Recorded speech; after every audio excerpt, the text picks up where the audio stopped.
यशवंते निरातार आम पहला। किरपा करो प्रभ किरपाल, हृदय वसो गोविंद गोपाल। नैन नुड़ी का मन चैन न पावे, बिन तेरे ना रैन बिहावे। मैं प्यासी तांग मिलने के, तुम बिन जापे को रंदियार। तुद संग मोहे सपत सिंगार, बिन तेरे त्रिग जीवना संसार। दे प्रीत चरण कमल की, दर्श तुम्हारे की प्यास। आस लगा सा तुद पे साहिबा, तुद बिन सुने कौन पुकार। दर्शन दीजो नाथ प्यारे, तुमरी ओट तुम पे मान यकीन। चलो गुरु प्यारे साध संग जीओ, नानक नाम चढ़ती कला तेरे पाने सर्वथा। गुरु महाराज दर्शन दास जी दे आप मजमून सरवण कर रहे सी।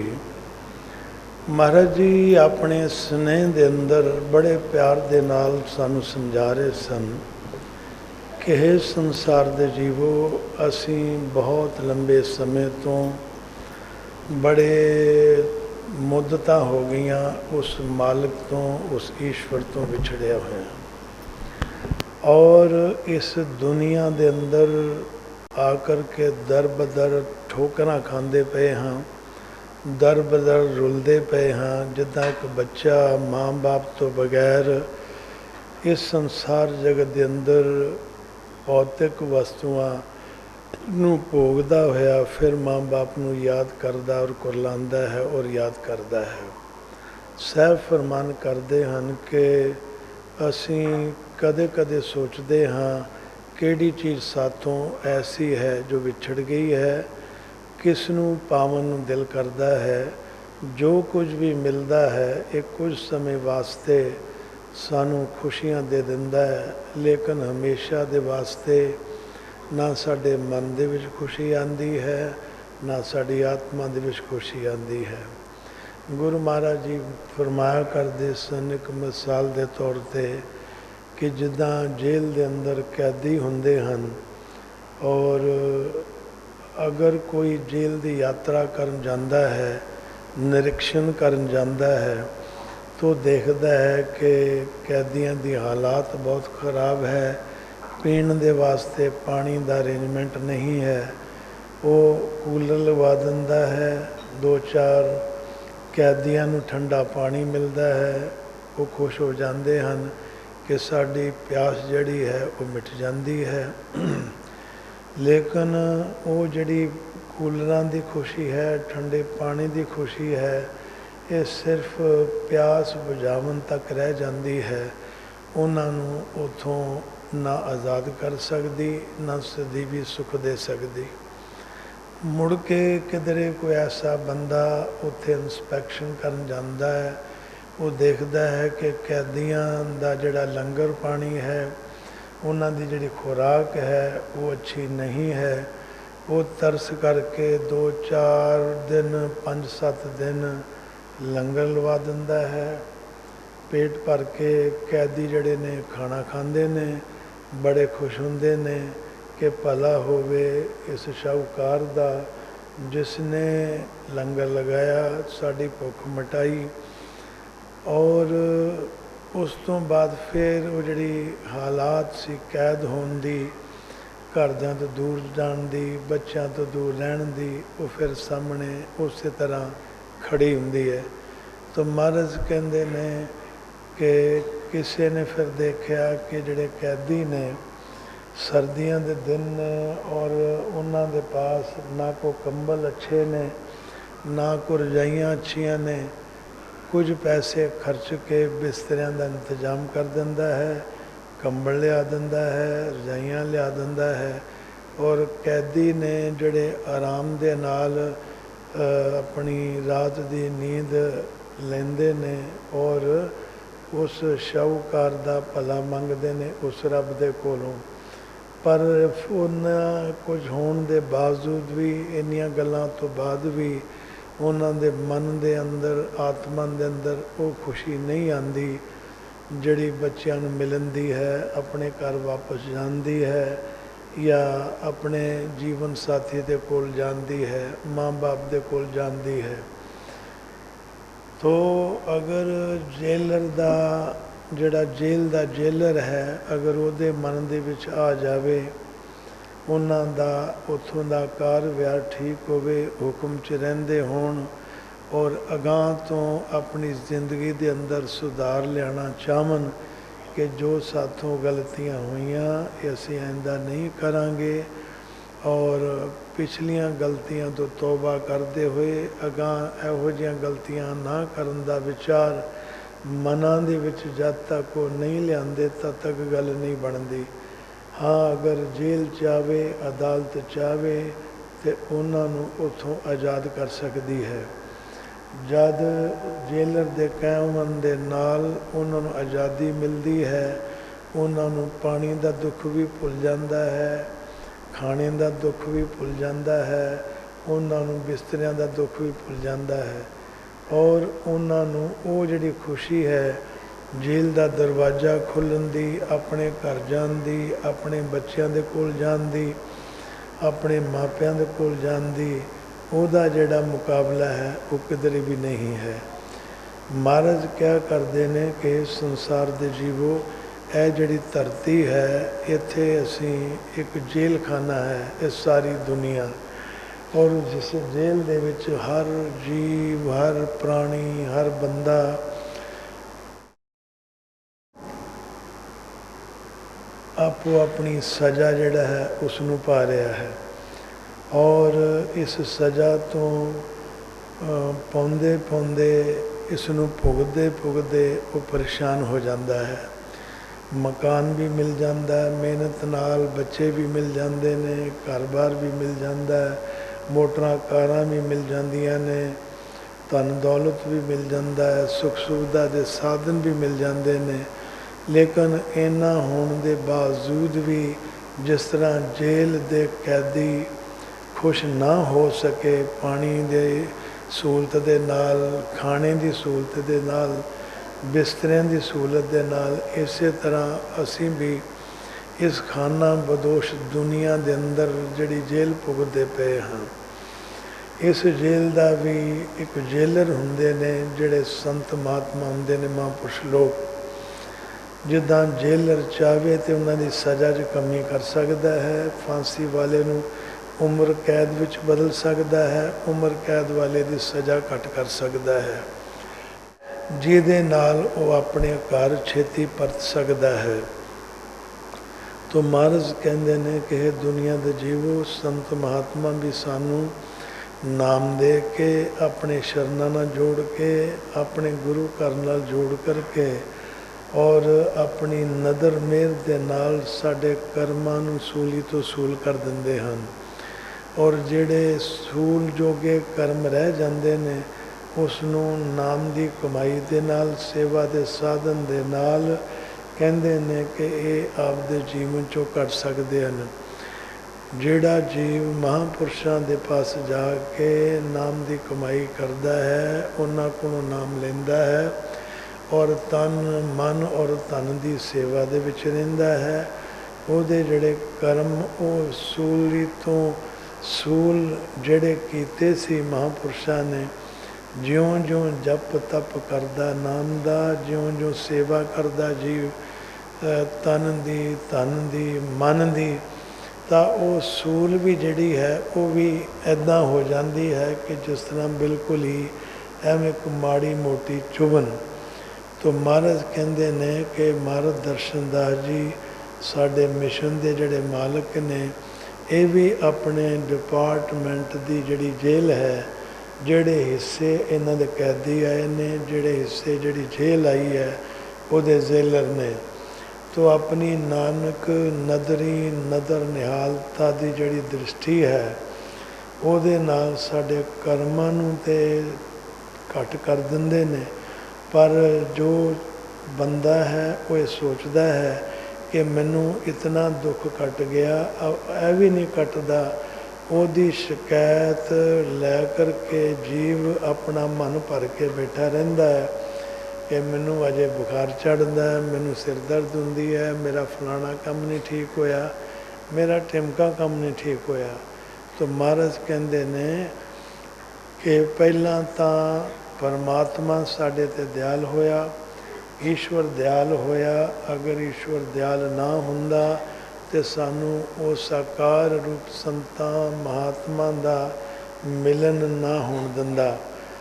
ਸੰਤਾਂ ਮਹਾਤਮਾ ਦਾ ਮਿਲਨ, ਚਾਹੇ ਅਸੀਂ ਕਿਸੇ ਵੀ ਸੰਤਾਂ ਕੋਲ ਜਾਂਦੇ ਹਾਂ, ਜਾਵਾਂਗੇ ਜਾਂ ਜਾਂਦੇ ਰਵਾਂਗੇ ਜਾਂ ਜਾਵਾਂਗੇ, ਤਾਂ ਉਹ ਰੱਬ ਦੀ ਕਿਰਪਾ ਦੇ ਨਾਲ ਹੁੰਦਾ, ਕਿਉਂਕਿ ਰੱਬ ਜੋ ਹੈ, ਪਰਮਾਤਮਾ ਜੋ ਹੈ, ਇਹ ਅਦ੍ਰਿਸ਼ ਹੈ, ਇਹ ਸਭ ਕੁਝ ਦੇਖਦਾ ਹੈ। ਪਾਲਣ ਵਾਲਾ ਵੀ ਇਹੀ ਹੈ, ਜਨਮ ਦੇਣ ਵਾਲਾ ਵੀ ਅਦ੍ਰਿਸ਼ ਤਾਕਤ ਹੈ, ਔਰ ਇਸ ਧਰਤੀ ਦਾ ਸੰਹਾਰ ਕਰਨ ਵਾਲੀ ਵੀ ਉਹ ਅਦ੍ਰਿਸ਼ ਤਾਕਤ ਹੈ। ਜੋ ਜਿਸ ਤਰ੍ਹਾਂ ਕਾਨੂੰਨ ਦੀ ਕਿਤਾਬ ਅਦਾਲਤ ਦੇ ਅੰਦਰ ਹੁੰਦੀ ਹੈ, ਫੈਸਲਾ ਉਹਦੇ ਮੁਤਾਬਕ ਹੀ ਹੁੰਦਾ ਹੈ।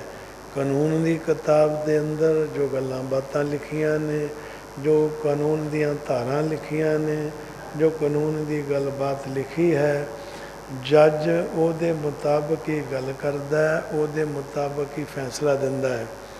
ਔਰ ਵਕੀਲ ਵੀ ਜਿਹੜਾ ਹੈ ਉਸੇ ਹੀ ਕਿਤਾਬ ਤੋਂ ਬਹਿਸ ਕਰਦਾ ਹੈ, ਆਪਣੇ ਜਿਹੜੇ ਮੁਕੱਲ ਉਸ ਨੂੰ ਛੁਡਾਉਣ ਦੀ, ਫਾਂਸੀ ਤੋਂ ਉਤਾਰਨ ਦੀ ਜਾਂ ਉਹਦੀ ਸਜ਼ਾ ਨੂੰ ਹੋਰ ਘੱਟ ਕਰਨ ਦੀ। ਕਹਿਣ ਦਾ ਭਾਵ ਇਹ ਹੈ ਕਿ ਅਦਾਲਤ ਦੇ ਅੰਦਰ ਕੰਮ ਕਾਨੂੰਨ ਦੀ ਕਿਤਾਬ ਦਾ ਹੀ ਹੈ, ਲੇਕਿਨ ਕਾਨੂੰਨ ਦੀ ਕਿਤਾਬ ਵੀ ਤਾਂ ਹੀ ਬੋਲਦੀ ਹੈ ਜੇ ਉੱਥੇ ਜੱਜ ਹੋਵੇ। ਜੱਜ ਵੀ ਉਹੀ ਗੱਲ ਕਰਦਾ, ਉਹੀ ਬਾਤ ਕਰਦਾ, ਉਸੇ ਕਾਨੂੰਨ ਨੂੰ ਸੁਣਦਾ, ਉਸੇ ਕਾਨੂੰਨ ਦੇ ਮੁਤਾਬਕ ਸਜ਼ਾ ਦਿੰਦਾ ਜਿਹੜਾ ਉਸ ਅਦਾਲਤ ਦੀ ਕਿਤਾਬ ਦੇ ਅੰਦਰ 'ਚ ਲਿਖਿਆ ਹੈ, ਚਾਹੇ ਉਹ ਹਾਈ ਕੋਰਟ ਹੋਵੇ, ਸੁਪਰੀਮ ਕੋਰਟ ਹੋਵੇ, ਸੈਸ਼ਨ ਕੋਰਟ, ਕੋਈ ਵੀ ਹੋਵੇ। ਤੋ ਵਕੀਲ ਵੀ ਜਿਹੜਾ ਹੈ ਉਹ ਵੀ ਜਿਹੜੀ ਗੱਲਬਾਤ ਕਰਦਾ ਹੈ, ਬਹਿਸ ਕਰਦਾ ਹੈ, ਉਸੇ ਕਿਤਾਬ ਦੇ ਮੁਤਾਬਕ ਕਰਦਾ ਹੈ।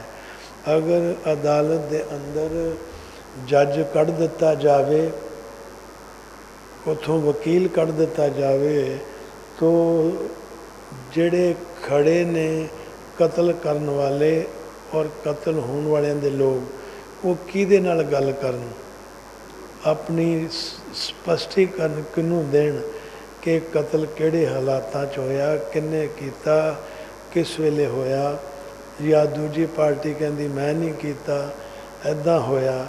ਉਹ ਸਾਰੀ ਗੱਲਬਾਤ ਕੌਣ ਕਰੇ? ਅਤੇ ਉਹ 'ਤੇ ਕਿਤਾਬ ਅਗਰ ਰੱਖ ਦਿਓ ਜੱਜ ਦੀ ਕੁਰਸੀ ਦੇ ਉੱਤੇ, ਨਾ ਉਹ ਕੇਸ ਸੁਣ ਸਕਦੀ, ਨਾ ਉਹ ਫੈਸਲਾ ਕਰ ਸਕਦੀ, ਨਾ ਕਿਸੇ ਨੂੰ ਸਜ਼ਾ ਦੇ ਸਕਦੀ, ਨਾ ਕਿਸੇ ਨੂੰ ਸਜ਼ਾ ਤੋਂ ਉਤਾਰ ਸਕਦੀ। ਕਿਤਾਬ ਹੀ ਉੱਥੇ ਰੱਖ ਦਿਓ, ਉਹ ਨਾ ਬਹਿਸ ਕਰ ਸਕਦੀ ਕਿਸੇ ਨਾਲ, ਨਾ ਗੱਲਬਾਤ ਸੁਣ ਸਕਦੀ, ਨਾ ਬਹਿਸ ਦਾ ਜਵਾਬ ਦੇ ਸਕਦੀ। ਤੋ ਅਦਾਲਤ ਵਾਲਿਆਂ ਨੇ ਵੀ ਇਹੋ ਹੀ ਪ੍ਰਾਵਧਾਨ ਕੀਤਾ ਹੈ ਕਿ ਜਦ ਤੱਕ ਜੱਜ ਨਹੀਂ ਹੋਵੇਗਾ, ਕਿੱਦਾਂ ਦਾ, ਜਿੱਦਾਂ ਦਾ ਦੋਨੇ ਪਾਸੇ ਸ਼ਿਕਾਇਤ ਕਰਨ ਵਾਲਾ ਔਰ ਸਜ਼ਾ ਪਾਉਣ ਵਾਲਾ ਬੰਦਾ, ਉਹ ਵੀ ਬੰਦਾ ਹੈ, ਉਹ ਵੀ ਬੰਦਾ ਹੈ। ਬੰਦੇ ਦੀ ਗੱਲ ਬੰਦਾ ਹੀ ਸੁਣ ਸਕਦਾ ਹੈ, ਪਰ ਕੌਣ ਬੰਦਾ? ਜਿਹੜਾ ਸਿਆਣਾ ਹੈ, ਜਿਹੜਾ ਬੰਦਾ ਕਾਨੂੰਨ ਜਾਣਦਾ ਹੈ, ਕਾਨੂੰਨ ਦੀ ਕਿਤਾਬ ਪੜ੍ਹਦਾ ਹੈ, ਉਹਨਾਂ ਦੇ ਬਾਰੇ ਗਿਆਤਾ ਹੈ, ਉਹ ਉਹਦਾ ਫੈਸਲਾ ਕਰ ਸਕਦਾ ਹੈ, ਸਜ਼ਾ ਦੇ ਸਕਦਾ ਹੈ, ਸਜ਼ਾ ਤੋਂ ਬਰੀ ਕਰ ਸਕਦਾ ਹੈ।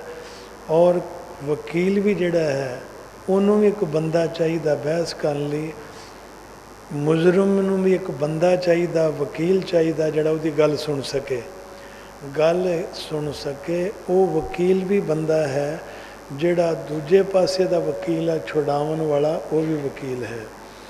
ਜਿਹੜਾ ਜੱਜ ਸਜ਼ਾ ਦੇਣ ਵਾਲਾ, ਉਹ ਵੀ ਬੰਦਾ ਹੈ। ਉੱਥੇ ਵੀ ਤੁਸੀਂ ਇੱਕ ਪ੍ਰਾਵਧਾਨ ਕੀਤਾ ਹੈ, ਲੇਕਿਨ ਉਹਦਾ ਬੇਸ ਸਾਰਾ ਆਧਾਰਿਤ ਹੈ ਕਾਨੂੰਨ ਦੀ ਕਿਤਾਬ 'ਤੇ। ਇਸੇ ਤਰ੍ਹਾਂ ਜਿਹੜਾ ਪਰਮਾਤਮਾ ਹੈ, ਜਿਹੜਾ ਰੱਬ ਹੈ, ਉਹ ਰੱਬ ਵੀ ਇੱਕ ਬਹੁਤ ਵੱਡੀ ਆਪਣੇ ਆਪ ਦੇ ਵਿੱਚ ਗ੍ਰੰਥ ਹੈ, ਬਹੁਤ ਵੱਡਾ ਪਰਮਾਤਮਾ ਇੱਕ ਨਾਮ ਹੈ, ਬਹੁਤ ਵੱਡਾ ਇੱਕ ਸ਼ਬਦ ਹੈ। ਤੋ ਇਸ ਖਲਾ ਦੇ ਵਿੱਚ ਜੋ ਅਨਹਦ ਨਾਦ ਚੱਲਦਾ ਰਹਿੰਦਾ, ਅਨਹਦ ਬਾਣੀ ਵਜੇ ਦਿਨ ਰਾਤੀ ਗੁਰਮੁਖ ਸਭ ਸੁਨਾਮਨੀਆਂ। ਪਰ ਗ੍ਰੰਥ ਕੱਲਾ ਰੱਖ ਦਿੱਤਾ ਜਾਵੇ। ਜੇ ਆਪਾਂ ਗੁਰਦੁਆਰਾ ਸਾਹਿਬ ਦੇ ਵਿੱਚ ਵੀ ਗ੍ਰੰਥ ਸਾਹਿਬ ਦਾ ਪ੍ਰਕਾਸ਼ ਕਰ ਦਈਏ ਤਾਂ ਉੱਥੇ ਕੋਈ ਭਾਈ ਨਾ ਹੋਵੇ ਜਿਹੜਾ ਉਹਦਾ ਪਾਠ ਕਰਦਾ, ਨਾ ਹੀ ਕੋਈ ਕੀਰਤਨ ਕਰਨ ਵਾਲਾ ਹੋਵੇ, ਤਾਂ ਦਰਬਾਰ ਸਾਹਿਬ ਜੋ ਕਹਿਣਾ ਚਾਹੁੰਦਾ ਹੈ ਤੇ ਉਹ ਕਿੱਦਾਂ ਪਤਾ ਲੱਗੇਗਾ ਸਾਨੂੰ ਕਿ ਗੁਰੂ ਗ੍ਰੰਥ ਸਾਹਿਬ ਪਾਤਸ਼ਾਹ ਕੀ ਕਹਿ ਰਹੇ ਨੇ, ਇਹਨਾਂ ਦੀ ਕੀ ਹਿਦਾਇਤ ਹੈ, ਉਹਦੇ ਵਿੱਚ ਕਿਹੜੇ ਸ਼ਬਦ ਨੇ। ਜੇ ਰਾਗੀ ਨਾ ਹੋਵੇ, ਰਾਗੀ ਸਿੰਘ ਨਾ ਹੋਣ, ਤਾਂ ਉਹ ਕੌਣ ਦੱਸੇਗਾ ਕਿ ਕਿਹੜਾ ਸ਼ਬਦ ਕਿੱਦਾਂ ਗਾਈਦਾ, ਕੀ ਗਾਇਆ, ਕੀ ਬਣਾਇਆ। ਅਸੀਂ ਕੀਰਤਨ ਸੁਣ ਜਾਂਦੇ ਹਾਂ, ਕਥਾ ਸੁਣ ਜਾਂਦੇ ਹਾਂ, ਸਤਸੰਗ ਸੁਣ ਜਾਂਦੇ ਹਾਂ, ਅਤੇ ਉੱਥੇ ਕੋਈ ਕਥਾਕਾਰ ਹੁੰਦਾ ਹੈ, ਕੋਈ ਸਤਸੰਗ ਕਰਨ ਵਾਲਾ ਹੁੰਦਾ ਹੈ, ਕੋਈ ਉੱਥੇ ਕੀਰਤਨ ਕਰਨ ਵਾਲਾ ਹੁੰਦਾ ਹੈ, ਕੋਈ ਬਾਜਾ ਵਜਾਉਣ ਵਾਲਾ ਹੁੰਦਾ ਹੈ, ਕੋਈ ਹਾਰਮੋਨੀਅਮ ਵਜਾਉਣ ਵਾਲਾ ਹੁੰਦਾ ਹੈ, ਕੋਈ ਤਬਲਾ ਵਜਾਉਣ ਵਾਲਾ ਹੁੰਦਾ ਹੈ। ਜੇ ਸੰਗਤ ਬੰਦਿਆਂ ਵਰਗੀ ਹੈ ਤੇ ਅੱਗੇ ਵੀ ਕੋਈ ਕੀਰਤਨ ਜਾਣਨ ਵਾਲਾ ਬੰਦਾ ਹੁੰਦਾ ਹੈ, ਅੱਗੇ ਵੀ ਕੀਰਤਨ ਦੀ ਵਿੱਦਿਆ ਜਾਣਨ ਵਾਲਾ ਬੰਦਾ ਹੁੰਦਾ ਹੈ, ਅੱਗੇ ਵੀ ਕੋਈ ਸਰੀਰ ਦੇ ਵਿੱਚ ਜਿਹੜਾ ਭਾਈ ਸਾਹਿਬਾਨ ਹੈ, ਕੋਈ ਦਰਬਾਰ ਸਾਹਿਬ ਤੋਂ ਗਿਆਤਾ ਜਾਣੂ, ਜਿਹੜਾ ਅੱਛੀ ਤਰ੍ਹਾਂ ਦੇ ਨਾਲ ਉਹਦਾ ਪਾਠ ਕਰ ਸਕਦਾ, ਉਹਦਾ ਸਤਿਕਾਰ ਕਰ ਸਕਦਾ, ਸਾਨੂੰ ਸੁਣਾ ਸਕਦਾ, ਵਿਧੀ ਵਿਧਾਨ ਦੇ ਮੁਤਾਬਕ ਉਹਨਾਂ ਨੂੰ ਉਹਦੀ ਡਿਊਟੀ ਦਿੱਤੀ ਹੁੰਦੀ ਹੈ, ਸਰਵਿਸ ਦਿੱਤੀ ਹੁੰਦੀ ਹੈ, ਉਹ ਆਪਣਾ ਕੰਮ ਕਰਦੇ ਨੇ। ਤੋ ਅਗਰ ਇਹ ਕੰਮ ਰੱਬ ਨਾ ਕਰੇ, ਵਕੀਲਾਂ ਵਰਗੇ ਬੰਦੇ ਸੰਤ ਮਹਾਤਮਾ ਨਾ ਭੇਜੇ, ਜੱਜ ਵਰਗੇ ਸੰਤ ਮਹਾਤਮਾ ਨਾ ਭੇਜੇ, ਤੋ ਗੱਲ ਕੌਣ ਸੁਣੇਗਾ, ਗੱਲ ਕੌਣ ਸੁਣਾਵੇਗਾ, ਰੱਬ ਦੀਆਂ ਗੱਲਾਂ ਤੋਂ ਸਾਨੂੰ ਜਾਣੂ ਕੌਣ ਕਰਵਾਏਗਾ। ਮਹਾਂਪੁਰਸ਼ ਲੋਕ ਸਾਨੂੰ ਜੇਲਰ ਬਣ ਕੇ ਯਾਦ ਕਰਨ ਆਉਂਦੇ ਨੇ। ਹੁਣ ਜੇਲਰ ਜਿਹੜਾ ਹੈ ਉਹ ਵੀ ਤਿਹਾੜ ਜੇਲ੍ਹ 'ਚ ਹੀ ਹੁੰਦਾ ਹੈ, ਕੈਦੀ ਵੀ ਤਿਹਾੜ ਜੇਲ੍ਹ 'ਚ ਹੁੰਦੇ ਨੇ, ਪਰ ਕੈਦੀਆਂ ਨਾਲੋਂ ਉਹਦੀ ਜ਼ਿੰਦਗੀ ਵੱਖਰੀ ਹੁੰਦੀ ਹੈ। ਕੈਦੀ ਤਾਂ ਇਸ ਕਰਕੇ ਜੇਲ੍ਹ 'ਚ ਨੇ ਕਿ ਉਹਨਾਂ ਕੋਈ ਕ੍ਰਾਈਮ ਕੀਤਾ ਹੈ, ਕੈਦੀ ਤਾਂ ਇਸ ਕਰਕੇ ਜੇਲ੍ਹ 'ਚ ਨੇ ਉਹਨਾਂ ਨੇ ਕੋਈ ਗੁਨਾਹ ਕੀਤਾ ਹੈ, ਕੈਦੀ ਤਾਂ ਇਸ ਕਰਕੇ ਜੇਲ੍ਹ 'ਚ ਨੇ ਉਹਨਾਂ ਨੇ ਕੋਈ ਪਾਪ ਕੀਤਾ, ਕੋਈ ਕਤਲ ਕੀਤਾ, ਕੋਈ ਚੋਰੀ ਕੀਤੀ ਹੈ, ਕੋਈ ਡਕੈਤੀ ਮਾਰੀ ਹੈ। ਜੇਲਰ ਜਿਹੜਾ ਹੈ ਉਹਦੇ ਵਿੱਚ ਉਸਨੇ ਤਾਂ ਕੋਈ ਕਤਲ ਨਹੀਂ ਕੀਤਾ, ਕੋਈ ਚੋਰੀ ਨਹੀਂ ਕੀਤੀ, ਕੋਈ ਡਾਕਾ ਨਹੀਂ ਮਾਰਿਆ, ਉਹ ਵੀ ਉਸ ਜੇਲ੍ਹ ਦੇ ਅੰਦਰ ਹੈ, ਪਰ ਇੱਕ ਕਰਮਚਾਰੀ ਹੈ ਉੱਥੋਂ ਦਾ। ਜਿਹੜੇ ਕਰਮਚਾਰੀ ਨੇ ਜੇਲ੍ਹ ਦੇ, ਉਹ ਕੈਦੀ ਨਹੀਂ ਹਨ। ਇਹ ਜਿਹੜੀ ਖਾਨਾ ਬਦੋਸ਼ ਦੁਨੀਆ ਹੈ, ਇਹਦੇ ਅੰਦਰ ਤੁਸੀਂ ਅਸੀਂ ਕੈਦੀ ਹੋ ਸਕਦੇ ਹਾਂ। ਸੰਤ ਮਹਾਂਪੁਰਸ਼ ਲੋਕ ਨੇ ਇਹ ਤੇ ਜੇਲਰ ਦੀ ਤਰ੍ਹਾਂ ਨੇ, ਇਹਦੇ ਕਰਮਚਾਰੀ ਦੀ ਤਰ੍ਹਾਂ ਨੇ, ਇਹ ਕੈਦੀ ਨਹੀਂ ਹਨ, ਇਹਨਾਂ ਦੇ ਕੋਈ ਚਾਰਜ ਨਹੀਂ ਲੱਗਾ। ਅਸਾਂ ਤਾਂ ਕਈ ਵਾਰੀ ਕਿਹਾ, ਜਿਹੜੇ ਦੁਨੀਆ ਨੂੰ ਨਰਕਾਂ ਤੋਂ ਕੱਢਦੇ ਨੇ, ਦੁੱਖਾਂ ਤੋਂ ਕੱਢਦੇ ਨੇ, ਪਰੇਸ਼ਾਨੀਆਂ ਤੋਂ ਕੱਢਦੇ ਨੇ, ਇਹ ਤਾਂ ਜੇਲਰ ਹੀ ਕੱਢ ਸਕਦਾ। ਤੇ ਜੇਲਰ ਕੈਦੀ ਥੋੜ੍ਹੀ ਆ ਉੱਥੋਂ ਦਾ, ਜੇਲਰ ਜਿਹੜਾ ਸਜ਼ਾ ਯਾਫਤਾ ਥੋੜ੍ਹੀ ਆ ਉੱਥੋਂ ਦਾ। ਆ ਤੁਹਾਡੇ 'ਚੋਂ ਇਤਨੇ ਲੋਕ ਨੇ, ਕਿਆ ਸਜ਼ਾ 'ਚੋਂ ਨਹੀਂ ਕੱਢਿਆ ਕਈਆਂ ਨੂੰ?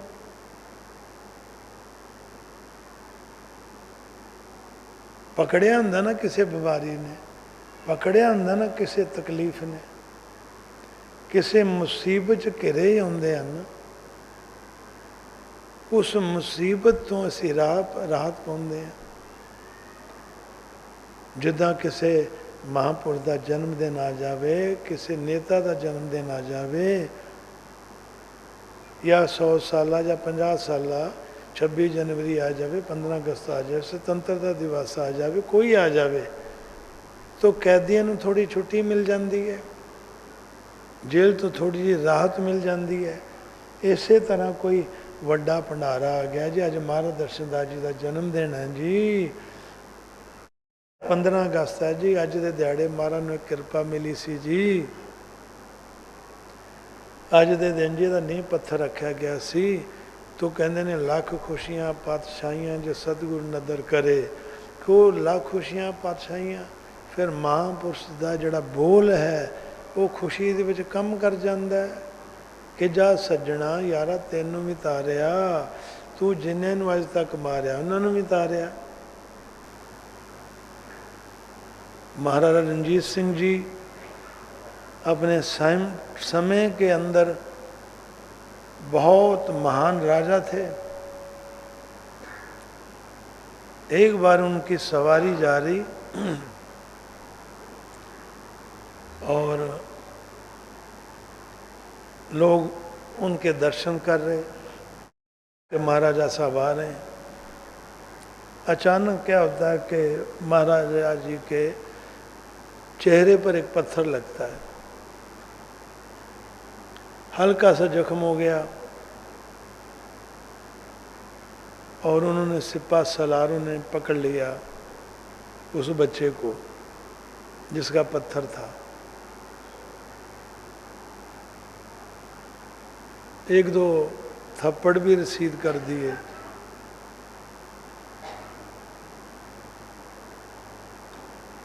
कहने लगे क्यों मारा अपने बादशाह को। वो बच्चा कहने लगा कि मैंने महाराज को नहीं मारा, मेरा मंतव्य बादशाह को पत्थर मारना नहीं था। तो फिर इधर पत्थर आया कैसे? वो कहते हैं कि ये पेड़ के ऊपर फल लगे हुए हैं, तो हम बच्चे इसमें पत्थर मारते हैं तो फल गिरता है तो हम खाते हैं। मैं तो पेड़ पर पत्थर मार रहा था कि फल गिरेंगे खाएंगे। वो अचानक पत्थर इधर को चला गया और बादशाह के लग गया, मुझे माफ़ कर दो। वो माने ना सिपा सलार। महाराज रणजीत सिंह जी ने सुना इस बात को। उसने कहा क्या हुआ, की गल होगी? कहने लगे कि इसने पत्थर मारा है, इसको हमने पकड़ लिया है। पूछो क्यों मारा है? कहते जी वो कह रहा है कि मैंने बादशाह को नहीं मारा, बादशाह को नहीं मारा। ये पेड़ है, इस पर फल लगे हुए हैं, जामुन लगे हुए हैं, तो हम उस पर पत्थर मारते हैं तो फल गिरते हैं तो हम खाते हैं। गांव में आमतौर पर, देहातों में बच्चे अक्सर ऐसा करते थे, कर रहे हैं, करते रहेंगे। तो महाराज रणजीत सिंह जी कहने लगा कि ऐसा है, इसको छोड़ दो, इसको छोड़ दो कुछ दे करके। वो क्यों जी, इसने तो आपको मारा। वो कहते कि अगर एक पेड़ जो है पत्थर खा करके फल दे रहा है इनको, एक पेड़ पत्थर खा करके फल दे रहा है इनको, तो बादशाह को अगर पत्थर लगता है तो उससे सजा थोड़ी मिलनी चाहिए, सजा थोड़ी मिलनी चाहिए। इसको कुछ दे करके और विदा कर दो बच्चे को प्यार करके। तो एक महाराज की शरण में रह के, एक संस्था में रह के, तो हमारा मेल जोल उससे भी बढ़िया होना चाहिए। घर वालों को पता नहीं लगे कब क्या हो गया, कौन कर गया, कब कर गया, किस तरह से कर गया। उस नारे की तरह के आवाज दो हम एक हैं। जब हम किसी का हृदय दुखाएंगे तो उस मालिक का भी दुखता है, वो भी परेशान होता है। रोते को हंसाएंगे तो मालिक भी हंसता है। किसी का बच्चा रोता हो, आप जरा को उसको करके ऐसे हंसाओ तो उसका माँ बाप खुश होता है कि मेरे बच्चे को पुचकार रहा है, मेरे बच्चे के साथ हंस रहा है। ये सब बच्चे बैठे हुए हैं महाराज दर्शनदास के। तो हम आपसे यही एक उम्मीद करते हैं कि हम सारे लोग मिलजुल करके काम किया करें, मिलजुल कर काम किया करें। कहीं पर भी करना पड़े, कर भला सो हो भला, ज़्यादा ना कहते हुए यहीं पर आपसे इजाज़त चाहेंगे। नानक नाम चढ़दी कला है सर्बत दा भला।